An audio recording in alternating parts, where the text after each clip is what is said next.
Here begins the second half of my Pencast conversation with Jose Luis Perez Diaz, professor of mechanical engineering at the University of Alcalá, during which we discuss his fascinating work with MELCHIOR, Mesmerize, and other EU-funded Horizon projects. So the work that you did on infrasound in Mesmerize, is it safe to say that fed into and helped to launch MELCHIOR? Correct. In fact, there was a patent that was applied by it's shared by the University of Alcalá and San Jorge Tecnológicas, and this patent is the basis for this new development and the increase of maturity that we are trying to achieve. So this is a classic case of a public-private partnership where patents are created and that drives new innovations and yeah, absolutely. Yeah. And you know this is an innovation action, so it's partially funded by the companies that are participating. So there is a real interest in developing the technology. That's not just let's say a public funding, but also a private part of the funding. Could you say a word about the funding structure? I'm not actually familiar with that. Yeah, in an innovation action, as it's this one, it's for let's say that for public institutions or institutions that are non-for-profit, the funding is 100%. But for SMEs or for companies, as it's the case of San Jorge Tecnológicas, that is the co-owner of this original patent, or it's a case of MICAM, the manufacturer of blast-proof cabins. Well, the funding, or for instance, Microphone, the manufacturer of the sensors, of the infrasound sensors, the funding for them is only 70%. So the remaining 30% has to be funded by them. So strong incentive to be deeply engaged in the project and to see it through to ultimately positive outcomes. Absolutely. Let's say that the goal is to have something that really works and that really can be applied to the let's say to the border security checks and to different applications and to bring it to the market, because that's a real objective of the project. I see. The consortium, you've described a bit about the consortium that's working on MELCHIOR. It consists of 15 partners from 9 nationalities and active in various fields of engineering and beyond. How did you and your colleagues come up with the idea for MELCHIOR? Well, in fact, it came from in Mesmerize. Let's say that the idea in Mesmerize originally, it came because we in University of Alcalá, we have been working with infrasound, with echolocation, and with different properties of sound. I used to work in acoustics, and in fact, I was the professor of acoustics, vibration and acoustics in a former university. And my background in acoustics made it possible. Let's say that wondering how to solve or how to improve the privacy, and also experiencing every time I took a flight, I used to say, oh, this is really, we are all treated as if we were criminals, because essentially it's something denigrant that you are passing, everybody passing this kind of pattern. So essentially thinking about it, I thought, oh, this could be a good idea to do it, not just, touching people, but contactless. So that was the way it was generated, the idea. I see. This is a fascinating kind of test bed for the creation of new projects as well as new ideas. And I hadn't thought of it, but of course, all members of your team, when they travel, become, let's say, guinea pigs or experimenters of the existing technologies and may get inspirations for how to improve it. Somehow. You know, when you have, let's say, you have an active mind, you are observing everything every time. So, yes, it's a professional deformation. confidentiality, secrecy must be an important consideration for your work. So not to let out to the world what levels of detectability will be picked up by your equipment. Is that correct? Absolutely. We have to work with an absolutely it's mandatory to have the secrecy, and we have the security advisory board, and they scrutinize everything before releasing. And the main objective is to develop the technology, and that as a part of it is to keep confidential all the kind of information that could make it weaker, or any kind of weak point obviously has to be protected, as in any other technology or any other case. Let's say that. I see. That's mandatory. Mm-hmm. So customs administrations form one of the several potential end users for the work that you're doing at Melchior. Mm-hmm. Where do you see the biggest benefits for customs employees, customs administrations? Well, I think that the main benefit for the officers would be probably not in the case of customs, but in the case of security checks, where you would be avoiding to touch somebody that eventually may be wearing an explosive belt.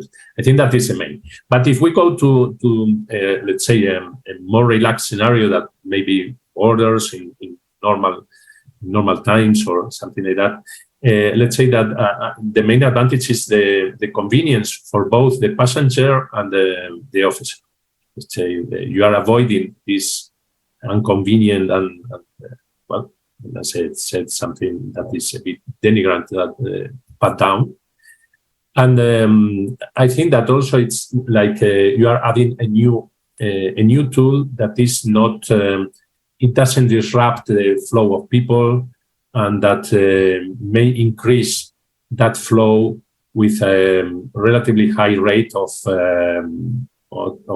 reliability. So let's say that if you are avoiding touching people and spending, let's say, 1 minute for patting down a person, and you may have the same result in 20 seconds with this device, eventually you are making everything smoother and simpler. Understood. So it's speed and safety for the customs workers, obviously, but also a sort of a personal respect, an increased level of sort of, no invasion of privacy. Yeah. Do you foresee other potential end users for your technology being developed at Melchior? Yes. In fact, we are going to test it also in prisons, because it's a critical point. Also, we are going to test it in an arena. So when you have crowded sites with football stadiums or arenas or this kind of or concerts, and you need to prevent people to carry, let's say, guns or explosives. But I think that would be a very convenient way, because you don't use any harmful element. You can make it quite fast and prevent very serious risk. So I think those would be quite interesting applications. Fascinating. Now, as a researcher, this is a more general question. What are the biggest challenges that you encounter when you're working with a very broad-based consortium of different partners? What are the biggest challenges you encounter to the free communication between academia on the one hand and industry on the other, and potentially government officials, say customs officials, on the other? Are there different mentalities that come into play, different goals that make your collaboration more complex?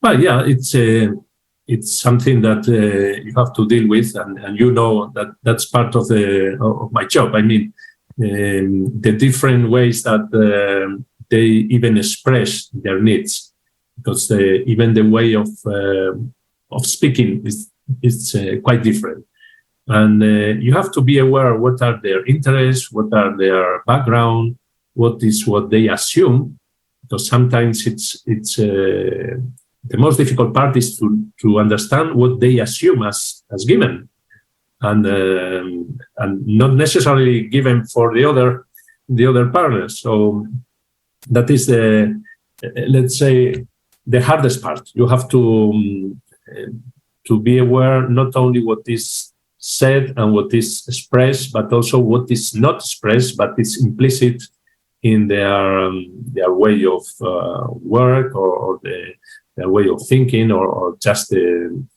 different subjects, because the disciplines they have their own language for and their own let's say assumed facts that are not necessarily the same for the other. So without naming names, can you give an example of a case in which you had very different implicit assumptions that weren't that were a challenge to get past in order to communicate clearly? Well, probably I will give you an example of a different project in which we in Counterflow we had an example, because we in Counterflow it was an FP7, and in fact part of this technology will be used for sampling aerosols in MELCHIOR. It's a device that will be added as a complementary technology, just in case of pandemics, or just if you want to smell, let's say, what's in the air. But in that project, we developed a technology that essentially is for decontaminating the air and facilities. And it arose when we presented it to the end users. There was one of the policemen there.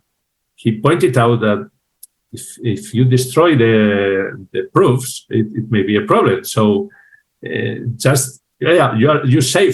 you save lives, but don't destroy the proofs, because right. You need to get the criminals and put them in jail. And obviously the main objective is to save lives, because if you save lives, well, a murder will be just a try of murder and not a murder, and that's good. But you have to keep in mind that, the forensic evidence is important, and the whole scenario. That's fascinating. As an example of how you can be just let's say obsessed with a way of you think it's the right way and the right path and what you have to be after it, but at a certain time there must be somebody that says, okay, but there is also this aspect that you forgot and that is important, and that's the richness of the cooperation in these multidisciplinary teams. Yeah, that's part of what broad-based consortium brings to you, is a bunch of different perspectives, a bunch of different backgrounds, so that you can capture those different viewpoints and not get tunnel vision.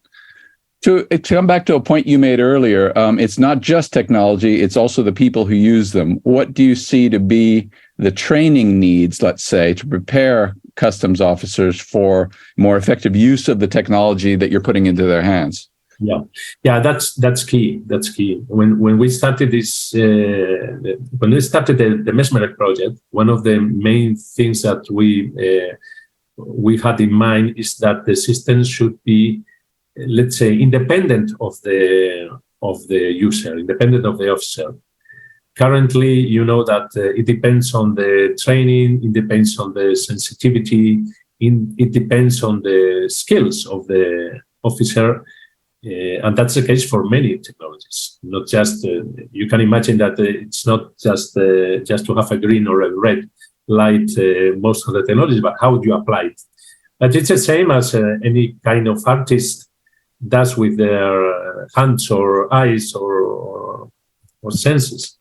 So in this way, training is essential, but also the conditions of work, because a person that has been working for the whole day, obviously it's not so sensitive as when he started working. That's you become tired, you become exhausted at a certain time, and your senses doesn't work. They don't work in the same way. So that's why all the artificial intelligence work, let's say, techniques they have to help us to solve this. Sorry. Let's say that the machine doesn't get tired. Mm-hmm.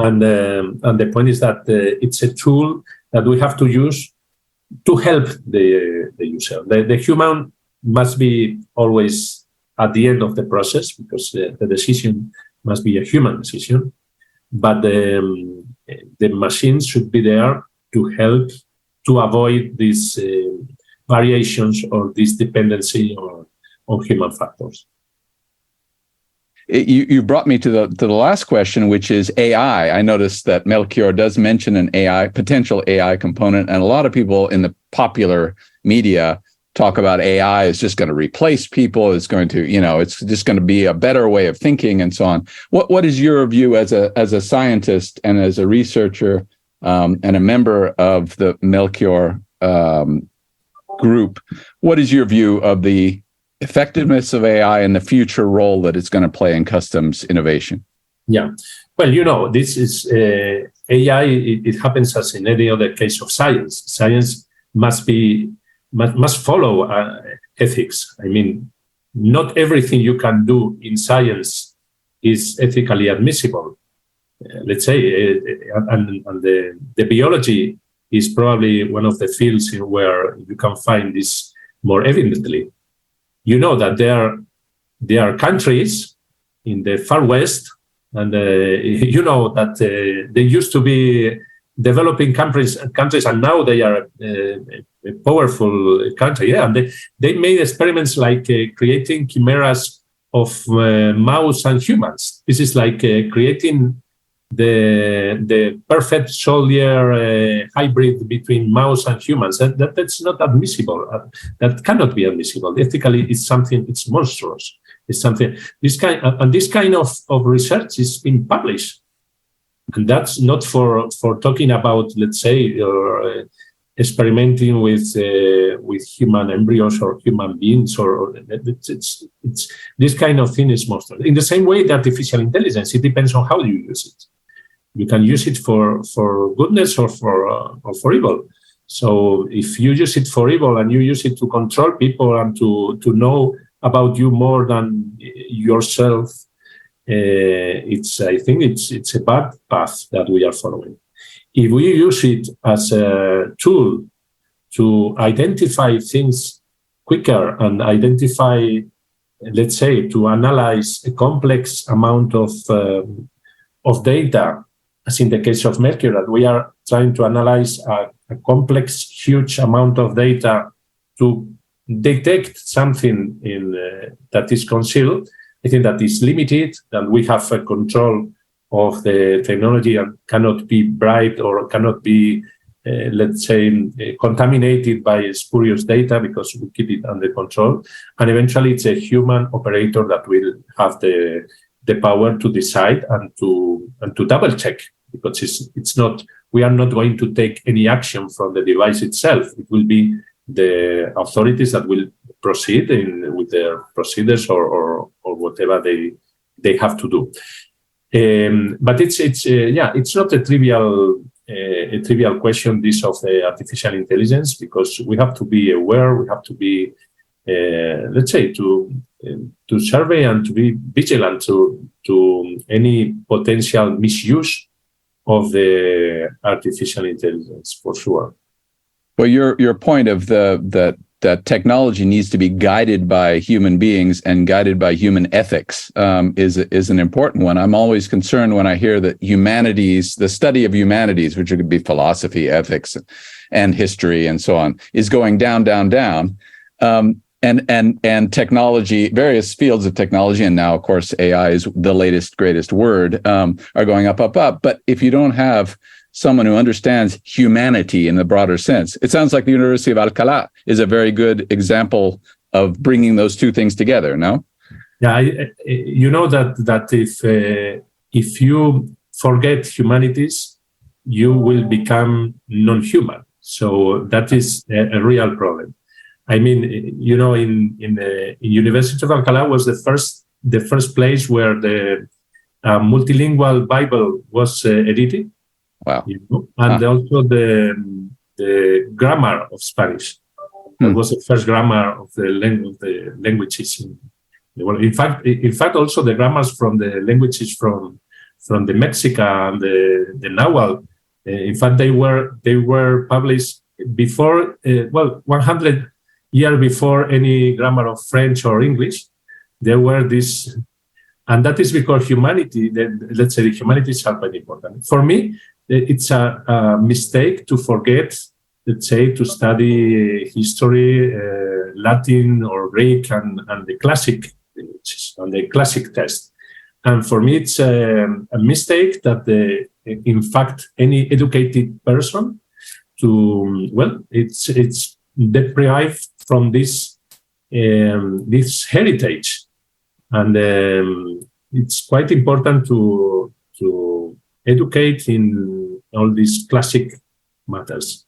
Otherwise, you will forget history. You will make the same mistakes or even worse than our ancestors. And, you will eventually you will forget that you are a human being and that is key for humanity. Technology by itself is only a tool, and you may have a tool. Well, let's say you may have a stone axe, or you may have an arrow, and that's a tool. You may use it to hunt your food, or you may use it to make war, and there is a difference between them. And if you don't cultivate your humanities and these disciplines, well, you will have monsters. Very deeply reassuring to hear a research scientist at the cutting edge of customs innovation and other innovation, speaking about humanities and the importance of ethics. And your phrase, if you forget humanities, you will become non-human, I think is a very powerful one that we all need to keep in mind. Yeah, absolutely. Professor Perez Diaz, thank you very, very much for a fascinating conversation. Welcome. It's my pleasure, and it has been, a very nice time with you. Thank you. I will take you up on that for sure. And I'm sure that our listeners will follow your work in Melchior with great interest as an important front on the move towards keeping customs at the cutting edge of technological innovation. So good work for you and your team. Thank you very much. You've been listening to Pushing the Envelope, Life at the Cutting Edge of Customs Innovation, a podcast that profiles leaders in customs and their views, ideas, and inspirations about the future of customs innovation. Join us for our next Pencast for another insightful conversation with customs trendsetters and forward thinkers. Thank you.